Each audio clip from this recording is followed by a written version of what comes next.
Morjensta! Tällä videolla esittelen teille yhden meidän lempparihotelleistamme, joka on täällä Gran Canarialla Maspalomarsessa. Kyseessä on hotelli Palm Oasis, jonne muun muassa Sääre Pori tekee matkoja. Tässä hotellissa ollaan oltu useita kertoja ja lähdetään katsomaan vähän miltä täällä näyttää. Eli tässä on nyt hotelli ulkoa päin yhdeltä kantilta, jossa näkyy myös tämmönen pieni vesiputous sekä sitten tommonen näköala tasanne. Hotellialue koostuu useista villoista ja päärakennuksesta. Villat on 3 kerroksessa ja niitä on todella paljon tällä alueella. Nyt mennään tänne allasalueen suuntaan.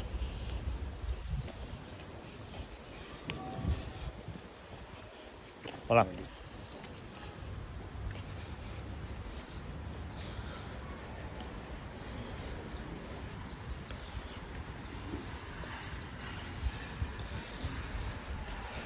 Tässä pysähdytään hetkeksi katsoa. Tässä oikealla puolella on näitä villoja. Ja sitten on allasalueet näkyy tuossa edessä.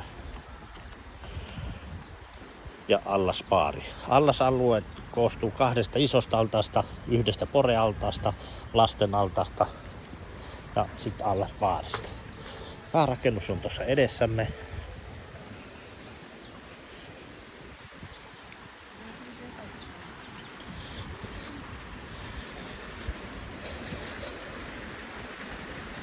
Siellä näkyy muun muassa tää, joka on iltaisin auki oleva pianoravintola. Ja tää on nyt se päärakennuksen kokonaisuus.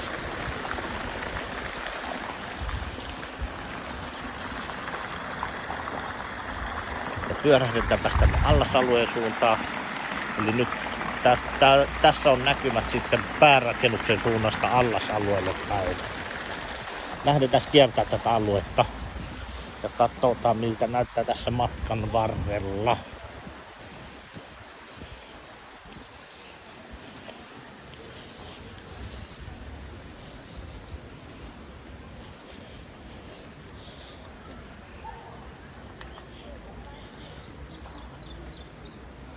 Tässä on toinen isompi altaista.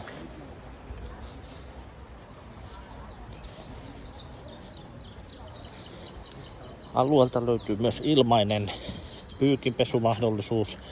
Myöskin löytyy parkkihalli autolle, jos se vuokraa kentältä tai mistä hyvänsä, niin sen saa hyvin tänne alueelle myöskin pysäköityä. On katospaikkoja ja on myöskin vartioitu alue. Ja nyt nämä villat tässä vasemmalla puolella on Playa de Inglesin suuntaan.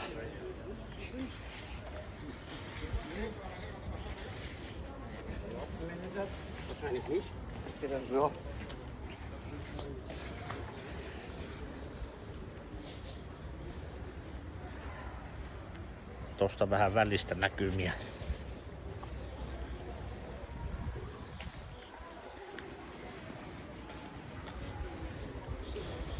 Alueen pystyy kiertämään mukavasti täällä villojen ympäröimänä. On hyvinkin vehreitä tää alue. Ja tässä on sitten allasaluetta toiselta suunnalta.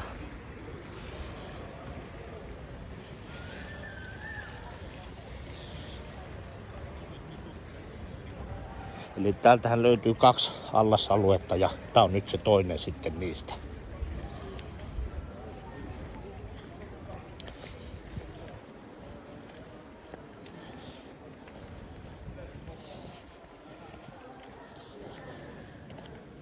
Niin kuin näette, tässä on aina 3 kerroksessa on nämä villat.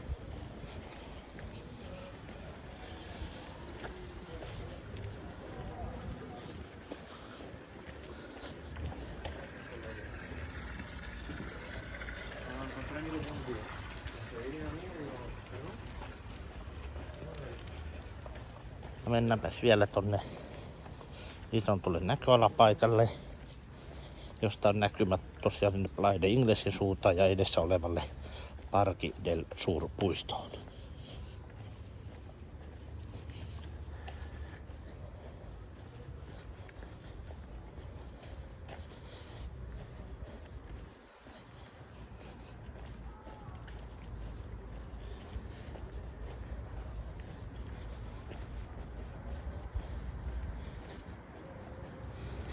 Ja näin ollaan tultu Palm Oase-keitaan toiseen päähän, eli sinne niin sanotulle näköalan terassille, näköalapaikalle, josta on näkymät sekä merelle, Playa de Ingles on suoraan tuolla edessä, sekä näkymät myöskin tuonne vasemmalle vuorille. Ja tästä näkyy vielä sitten jonkun verran näitä villoja. Ja ylimmät villat, niissä on myös ihan ihka oma kattoterassi, jonne vie erilliset rappuset siitä parvekkeelta. Koko ajan näillä villoilla on noin 70-75 neliöitä, jotka sisältää sitten myöskin, siellä on erillinen suihku ja erillinen amme. Että näin, voin suositella.